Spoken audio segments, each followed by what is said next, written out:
Great story there by Mercy Kandia. And joining me in studio are two people who know a bit more about this particular project, and they can help us understand, and for those who don't believe, convince us that what we've heard in that story is actually real. Let me introduce my guest here in studio. From the far right there, we have Daniel Koros. He's a technical officer with WWF Kenya. Welcome to the program. Thank you. And right next to me is Charity Munyasia, Deputy Chief Conservator of Forests, Forest Conservation and Management under the Kenya Forest Service. Welcome to the program. Thank you. To both of you, let me start with you, Daniel. Is everything that was said in that story true? Because watching it, one can almost think that there's some fiction involved in that. Some of the claims that that gentleman was making about how their lives have been transformed. Tell us a bit about that. Actually, what was said is everything is true, and a lot of it was left out. A lot more was left out. A lot more was left out. Give us hints of how their lives have been changed by this particular project. Yeah, I've known this community since 1997 when I worked there, 97, 98, and things were not so good. People were very poor, education was very low, and they went in 2005 when the Forest Act came into being. And there was a component there of community participation in forest management. There was a lot of misconception that the communities believed that the former forest department was going to cease working, and that the community was going to completely take charge of the forest. So in Geta particularly, I believe that, I don't know, I haven't been to a lot of forest stations, but in Geta, I believed it was probably the worst, you know, in terms of misconception. Okay. Because they immediately formed like 10 community forest associations, and there was a lot of conflict. Okay, I can imagine. Yeah, there was a lot of conflict. So at that point then is when that was the entry point for WWF. To get them to understand, to interpret the law, what the law says, and this is what the community, the roles of the community, working very closely with the Kenya Forest Service. And it took time, but after about, by 2010, people, you know, had fully understood the idea. Yeah, fully understood. Okay. And, they merged all those 10 into one community forest association as required by the law. Okay. Let me also bring Charity into this. From an infrastructure perspective, even the look of the place itself, what sort of transformation have you seen? Because just like him, you've been following this project very closely and been involved as well. Thank you. I know this community from 1992. Oh, 92, okay. Yes, when we were busy planting trees in the farms in Nakuru and Nyandarua through a program we used to call Mitimingi Mashabani Project. That time we were focusing on planting trees in the farms, and by that time we did not have the Forest Conservation and Management Act 2016, but we had the Forest Act 2005, which the main paradigm shift in that act as opposed to the old one of Forest Department was one, formation of the Kenya Forest Service, and the biggest thing in that act was involvement of communities and stakeholders in the conservation of the forest. And in that act, the participatory forest management was to be done using the community forest associations, whom we've been working with from 2007. This Geta Community Forest Association is one of the 325 community forest associations that we have in Kenya. Every forest station has a community forest association, and jointly with the stakeholders like WWF, we make a participatory forest management plan for all our forests. And like now we have made 156 management plans which have already been approved. And in making the participatory forest management plan, we do it as KFS, communities, and other stakeholders. Have any of the other 325 been as successful as what we have seen in Geta? I would say not all of them are as successful as Geta, but I would say we have 60% success of the Geta standards. But our observation is that where governance is not a problem, the CFAs are doing marvelous work. And the purpose of this Community Forest Association is after forests realized that it is not a one-man responsibility. It is everybody's responsibility.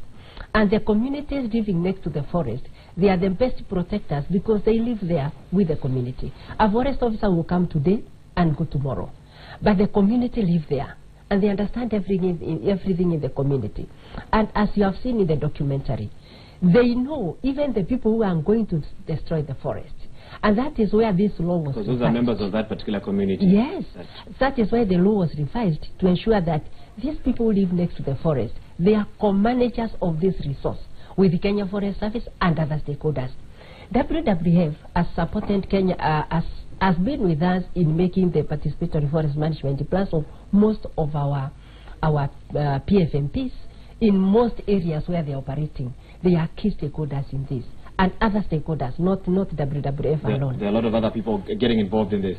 I think it's a good time to applaud what we are seeing in terms of this particular initiative. And 325, I'd be curious. I know in Uasin Gishu there are others as well of a similar nature, etc. But the truth of the matter is, one of the reasons why this topic is a big discussion today is because of the challenge of forest cover. Yes. And there's been a big debate of whether forest cover in Kenya is 1.7%, 5%, 7%, 10%. We've seen different articles giving different statistics. But where does this leave Kenyans in terms of this? And I want to begin by a tweet that was posted yesterday, and I want to pose this to you, Daniel. Somebody said, in Kenya we have seen task forces, acts of parliament, bills for Kenya to conserve its forests. We have a Climate Change Act, I think of 2016. We have a Mao Task Force report. We have a Vision 2030 plan. We have another task force that is being launched as we speak in the next hour or so at the Deputy President's office. What guarantees do we have that all these line of task forces, including the one that is being launched today, will eventually lead us out of the challenge? We are not saying that nothing is being done, because we've seen what's happening in Geta and in a few other places, but in terms of nationally, something that will lead to a rapid change of what Kenya looks like. When you have a satellite looking down on our country, we do know the picture is not so good, and we've seen some Google Maps screenshots of the same. What guarantees do we have that the actions that we are seeing right now, the fact that Kenyans are talking about forest conservation, is going to lead to long-term change? Or within a month, will this be forgotten? Will the two of you be struggling to keep Kenyans aware of this thing while loggers go back to what they're doing? Let me get your thoughts, Daniel, on this. First of all, I would like to thank Citizen very much. And the other day we had in Oro, and it's a way of getting people aware, because we believe as WWF that just, the national policies and things, they are very good because those are ways of getting things done. But our role as WWF is to get these to the ground, to domesticate, national policies and get them to the people. How will somebody in Geta, for example, understand what people are doing today? They don't even know that something is being launched. So somebody needs to be out there to translate what the nation is thinking from a policy perspective. At the policy perspective, or level, yeah, to the farm level. That farmer needs to understand what does it mean and make things happen. So that is basically what we've been doing. Like, for example, initially when we started speaking, I spoke about the Forest Act 2005. It said a lot of very nice things, but people, lots of misconception. So it is our role to get things straight, to make people understand, and that way people only do things when they understand it well. How much has politics, whether local or regional, affected conservation in your view? In my area, with the area where we work, not even in your area, in your view, politics getting into conservation matters, how much do you think it has affected? I think, yeah, it has done some good, it has done some bad things, because because in politics, the way sometimes the way I see things is that people talk about my people. They talk about my people. It doesn't matter whether these people are destroying the forest or doing this. They talk about my people. But I think what we should be talking about is your people now. About in the next 20, 30 years, I mean, there will be other people there as well. What will they be? What do they want to see? So I think that is where we should be looking at. That is where we should be looking at. Yeah, we should be thinking about the future. How is the future going to look like, especially for the small people? Okay. Yeah. Charity, let me get your thoughts on the same. Thank you. Politics. The first thing which I believe was done by the lawmakers in Kenya is to make the Forest Act 2005, which was enacted on 9th February 2007. This law stopped further interfering of politics with the forest. For the last 10 years, I can confidently say that, like, when it came to the issue of giving out forest land, from the time we got Forest Act 2005, we have not lost even an inch of our forest land to settlement. The issues we've been dealing with the last 11 years is those encroachments which had taken place before that law came into being. So on the part of the legality, I think we are okay. Now we have the Forest Conservation and Management Act 2016, which is a build-up from the Forest Act 2005. Now it is the implementation part. What is this? The implementation part is which we are really improving. I can say we've done it all. And if there's a law, there are a few things which we need amended, but not major ones. The key one on the forest conservation and management, in my view, is involvement of communities and stakeholders. That's the bottom line. That is what it's going to say. With a task force, without a task force, nobody will come to your piece of land and plant trees for you. Unless By the end of the day, it is I and you. Because nobody, even that task force, will not come to plant trees in your farm. And when it comes to the conservation of the forest, the task force, I believe it will give us good guidelines. But by the end of the day, it is that farmer next to the forest who will be the watchman of that forest. Do you believe that KFS has powers to deal with quote-unquote well-connected land grabbers? Because that's another challenge that Kenyans say your body faces. Does that law give you the strength, the backing? Do you feel that should there be a contention of an issue, KFS can quickly come in without fear, without worry? We have so many cases in court as I sit here. Okay. And that is what we do. That is why we have a whole legal department in Kenya Forest Service. It's because of such things. And in forest conservation, I want to assure you we are always in court. Either because of those land grabbers who are in the forest when we want to remove them, or because of encroachment, somebody has put up a structure there, we are removing. You have heard of evictions. You have heard of the people who are transporting illegally acquired materials. Forest is enforcement, is one of our key things in Kenya Forest Service, and we have 2,500 rangers. And you can imagine the security perspective of the Kenya Forest Service. I think the numbers are 1 to what? I had some statistics yesterday that sounded quite worrying in terms of the manpower that you have on the ground. Yes, because one ranger is supposed to take care of about 4,000 hectares, but now one ranger is taking care of 1,000 hectares. Of 1,000 hectares. So we are, I would say, less than 50% of what is required. Yes. So there a lot of weight on the shoulders of individuals. We started this interview on a very positive note, but there are those watching who say, good effort at Geta Forest, good effort in all those other locations. But the truth of the matter is, some feel that Kenya has taken a very serious hit when it comes to forest cover. They say it's too little, too late. How would you respond to those who say that? Yeah, like I said before, we have very, very, very good policies, but these policies need to be domesticated, and I'm quite happy. I'm seeing quite a number of counties, like, for example, where we work in the Lake Naivasha landscape. We have 3 counties involved there. We've got the Nakuru County, we've got Nyandarua County, we've got also Narok, although it's just a small bit. But because the communities understand the value of the forest right now, so they have completely taken the responsibility. So our role now is to have, to build governance structures, because we have these community forest associations, and there are other groups also called user groups. We feel that they need to understand their roles, so that at no time should they play the role of the forester. They need to completely understand their roles and responsibilities, and most of all, to own the forest, because they understand the value of that forest.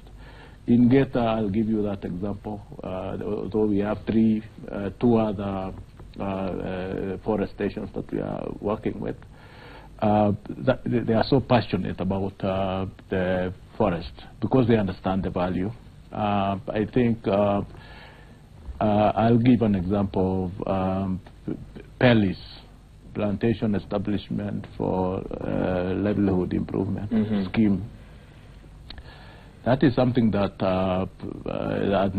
have made people really, want to conserve that forest. It's making all the difference. It is making all the difference because they understand the value. Okay, but you still haven't answered my question. Is it too late? Is it not too late? It's not too late. It's not too late. It's not too late. It's not too late because now we are at 7.2% forest cover. Those are official figures. The official figure is 7.2% forest cover for Kenya. Okay. And at this rate, I can assure you the systems in place. If we move at this pace, we'll achieve the 10% forest cover before 2030. Okay, yes. Okay. That's one of the targets. Yes. Finally, we hear this week a massive tree planting exercise is being launched. How do you think it can best be coordinated? Let me start with you, moving forward. Yeah, last week on Friday, we visited an area with some of your people, and there were several million trees which were planted in a place, and I think a few million shillings must have been spent out there. But people did not think about what happens after you plant, the management bit of it. So I think even as we go into this massive tree planting thing, I think the most critical bit is the management. Okay. And I want to add something. Charity just mentioned some statistics. They're very official, of course. I also want to give the very official statistics from WWF, from where we start. That in the Naivasha Basin, for example, in the Aberdares ecosystem, we have contributed 1.26% during the last 4 years. As part of your tree planting initiatives? Yeah, in the Aberdares ecosystem. Okay. And for the 7.2%, our contribution is 0.01. Oh, you've calculated. Okay. Oh, yeah. You've done some mathematics there. Yeah. We Okay. look at the national statistics and we look at our contribution. And where you fit into all that. Yeah, and in the next 3 years, we want to plant 1,000 hectares of forest. Okay. And we already started, yeah. Very ambitious, but certainly in the right direction. And for you, Charity, how do you think everything should be coordinated? He has said, let's not just plant next week, say that we are happy, and then move on and no one manages those forests. Let's talk about the management. It's long term. I'm hearing long term. We need long term approaches. What's your take? How do we manage this tree planting exercise? Kenyans are now very excited about it, but I don't know where they'll be in June. Will they still be talking about the same topic? Mr. Waiga Maura, let me tell you, if Kenyans were planting and maintaining the trees, if Kenyans were growing trees, we would have hit the 10% forest cover a long time ago. The only problem has been the planting and not managing the tree to maturity. So now we have shifted from planting trees to growing trees. So don't just plant a tree and leave it there. In Kenya Forest Service from 2007, we stopped planting trees just to be seen to be planting trees. Okay. You plant and maintain at least for 3 years. That way you are sure the tree will grow. And of course, that one you have to factor in the budget to maintain that tree, which is much a bit more expensive than just planting as well. Yes. Okay. Thank you so much. That's how we wrap up this discussion. Daniel Koros, Technical Officer, WWF Kenya. Thank you for finding time to be here with us. Charity Munyasia, Deputy Chief Conservator of Forests, Forest Conservation and Management, Kenya Forest Service. In fact, quick one before we take that break. The launch of the task force. They have 14 days to give out a report. A lot of pressure on their shoulders. What advice would you give that particular task force? Do you think 14 days is enough? Do you think a 90-day ban is sufficient? Let me quickly get both your thoughts on that before we take a break. Daniel?